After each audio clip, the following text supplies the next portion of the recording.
नमस्कार। मेरे इस वीडियो में आप सबका हार्दिक स्वागत है। आज हम सब लोग रस के बारे में जानकारी लेंगे। रस्यते आस्वादेत इति रसः, अर्थात जिसका आस्वादन किया जाए वह रस है। जब काव्य का रसास्वादन करने से हृदय को आनंद मिलता है उसे रस कहते हैं। दूसरे शब्दों में, जब किसी काव्य को पढ़ने, सुनने एवं देखने से जो आनंद की अनुभूति होती है उसे रस कहा जाता है। और सरल शब्दों में समझेंगे तो कविता, कहानी, नाटक आदि पढ़ने, सुनने या देखने से पाठक को जो एक प्रकार की अनुभूति होती है उसे रस कहते हैं। दूसरे शब्दों में, काव्य के पढ़ने, सुनने अथवा उसका अभिनय देखने में पाठक, श्रोता या दर्शकों को जो आनंद मिलता है वही काव्य में रस कहलाता है। हिंदी में रस की संख्या 9 मानी गई है। वात्सल्य रस को 10वां एवं भक्ति रस को 11वां रस भी माना जाता है। वत्सलता तथा भक्ति इनके स्थायी भाव हैं। श्रृंगार वीर करुण अद्भुत हास्य भयानकः भीभत्स रौद्रो शांतश्च रसाः नौ प्रकीर्तिता। ये 9 रस माने गए थे। बाद में सूरदास जी ने उसमें 2 रस और जोड़ दिए, वात्सल्य और भक्ति रस। रस के 4 अंग हैं, जो स्थायी भाव, विभाव, अनुभाव और संचारी भाव। तो पहले स्थायी भाव को देखते हैं। मानो हृदय में स्थायी रूप में विद्यमान रहने वाले भाव को स्थायी भाव कहते हैं। और अच्छी तरीके से समझेंगे तो ये स्थायी भाव, जो भाव जन्म से मृत्यु तक हमारे हृदय में विराजमान रहते हैं, ये 9 भाव हैं जो हर व्यक्ति के अंदर होता है, उसे ही स्थायी भाव कहते हैं। विभाव, विभाव का मतलब होता है कारण। वो कारण जिसकी वजह से हमारे हृदय में स्थायी भाव उत्पन्न होते हैं वो विभाव कहलाते हैं। वो भी 2 प्रकार के होते हैं, आलंबन और उद्दीपन। अनुभाव, अनुभाव का मतलब होता है चेष्टा। आश्रय के बाद द्वारा हृदय में जो भाव जगा है उसके तुरंत बाद जो क्रिया प्रतिक्रिया करती है वही अनुभाव कहलाता है। संचारी भाव, व्यभिचारी भाव भी इसे कहा जाता है।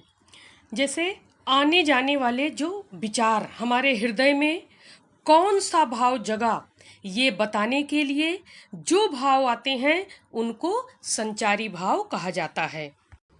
अब आइए देखते हैं रस के प्रकार और उनके स्थायी भाव।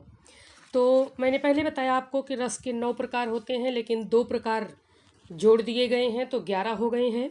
तो सबसे पहले श्रृंगार रस का देखते हैं, जिसका स्थायी भाव रति है। रति का मतलब होता है प्रेम। स्त्री पुरुष का प्रेम या नायक नायिका का प्रेम जहाँ पर होता है वो श्रृंगार कहलाता है। फिर दूसरा है हास्य। हास्य का स्थायी भाव है हास। अंगों या वाणी के विकार से उत्पन्न उल्लास जो होता है वो इसमें दिखाई देता है। फिर तीसरा है करुण रस। करुण का स्थायी भाव है शोक। प्रिय के वियोग या हानि के कारण उत्पन्न जो व्याकुलता होती है वो इसमें दिखाई देता है। फिर रौद्र, रौद्र का क्रोध स्थायी भाव है। काम बिगाड़ने वाले को दंड देने की जब मनोवृत्ति आती है तो वहाँ पर रौद्र रस होता है। इसके पश्चात वीर रस, जिसका स्थायी भाव उत्साह, दया, दान, वीरता आदि को प्रकट करने में जो प्रसन्नता होती है वहाँ वीर रस दिखाई देती है। फिर अगला है भयानक रस। भयानक का स्थायी भाव है भय। भयानक वस्तुओं या दृश्यों को देखकर जो भय का भाव उत्पन्न होता है वो भयानक है। फिर है भीभत्स। भीभत्स का स्थायी भाव है घृणा, जुगुप्सा। इसमें घिनौने पदार्थों को देखकर ग्लानि होती है। अद्भुत रस, अद्भुत रस का विस्मय या आश्चर्य। अनोखी वस्तु को देखकर जो आश्चर्य प्रकट होता है वो यहाँ दिखता है। अगला शांत रस का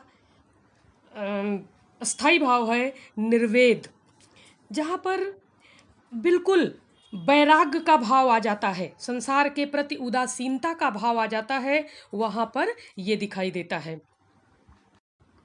वात्सल्य रस, जिसका अस्थाई भाव है ममत्व या वत्सल, संतान के प्रति या भाई बहन का आपस में माता पिता का जो प्रेम होता है, संतान के प्रति माता पिता का जो प्रेम या भाई बहन का प्रेम, वो वात्सल के अंतर्गत आता है।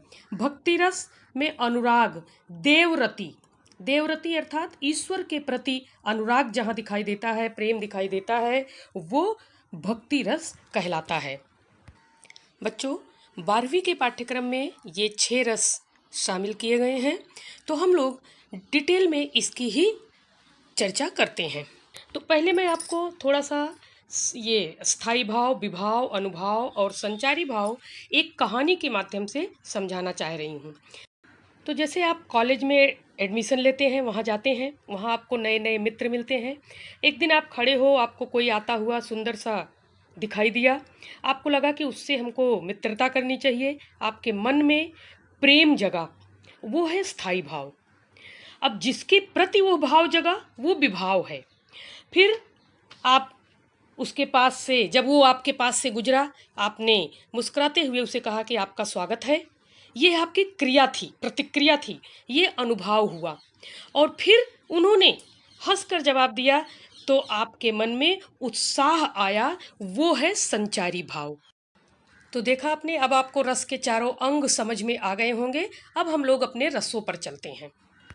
एक बात और ध्यान दीजिएगा कि आपको स्थायी भाव इत्यादि नहीं लिखना रहता परीक्षा में, केवल पंक्ति दी जाएगी, आपको केवल पहचानना है कि ये कौन सा रस है, तो बस रस का नाम लिखना रहता है, लेकिन समझने के लिए आपने सारे अंगों को समझ लिया है।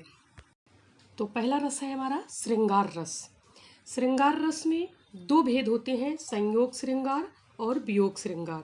संयोग श्रृंगार के अंतर्गत जब नायक और नायिका के मन में स्थित प्रेम रस की अवस्था में पहुंच जाता है, तब वो श्रृंगार रस कहलाता है। और वियोग श्रृंगार में नायक और नायिका एक दूसरे से दूर हो जाते हैं, बिछड़ जाते हैं, तब वो वियोग श्रृंगार होता है। श्रृंगार रस को रसों का राजा, रसराज या रसपति भी कहा जाता है। आइए अब उदाहरण देखते हैं। बतरस लालच लाल की मुरली धरी लुकाए, सौह करे भौं हनि हंसे, दैन कहे नट जाए। बड़ी ही सुंदर बात यहाँ पर बताई जा रही है कृष्ण और राधा के बारे में। बतरस, बतरस का मतलब बात करने का रस मिले, रस का मतलब आपको पहले बताया गया आनंद, तो बात करने का आनंद मिलेगा, वहाँ रस मिलेगा, इस लालच से राधा ने उनकी मुरली छुपा कर रख दी है।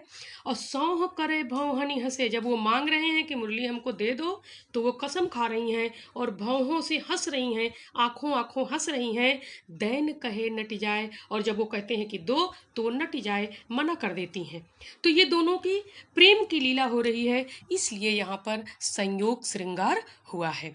फिर वियोग श्रृंगार में निस्दिन बरसत नैन हमारे, सदा रहत पावस ऋतु, हम पे जबते श्याम सधारे।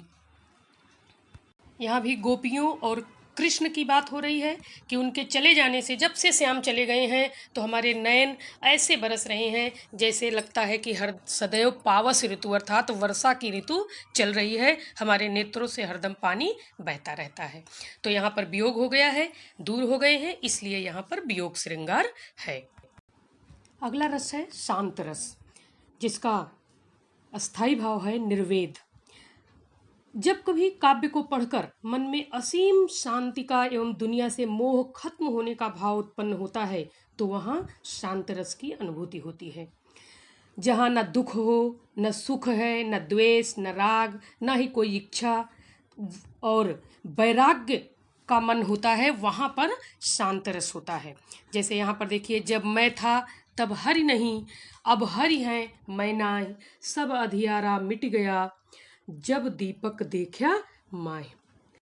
अर्थात यहाँ अहंकार, मैं था, मैं का मतलब जब मेरे अंदर अहंकार था तो मेरे अंदर ईश्वर का वास नहीं था। अब ईश्वर का वास है तो अहंकार पूरी तरह से मिट गया है। अर्थात अंधकार जो था वो सब, जब से मैंने ज्ञान रूपी दीपक देख लिया है, सब अंधकार मिट गया है। इसी तरह दूसरा उदाहरण भी है, मेरो मन अनंत कहाँ सुख पावे, जैसे उड़ जहाज को पंछी पुन जहाज पे आवे। तो यहाँ दोनों पदों में शांत रस आया हुआ है। आगे बढ़ते हैं। अगला है भीभत्स रस। भीभत्स रस का स्थायी भाव जुगुप्सा होता है।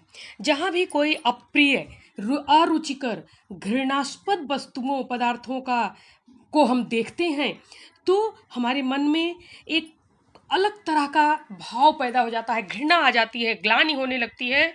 वहाँ पर भीभत्स रस होता है। जुगुप्सा का मतलब भी घृणा होता है। घृणा और जुगुप्सा का होना यहाँ पर आवश्यक है।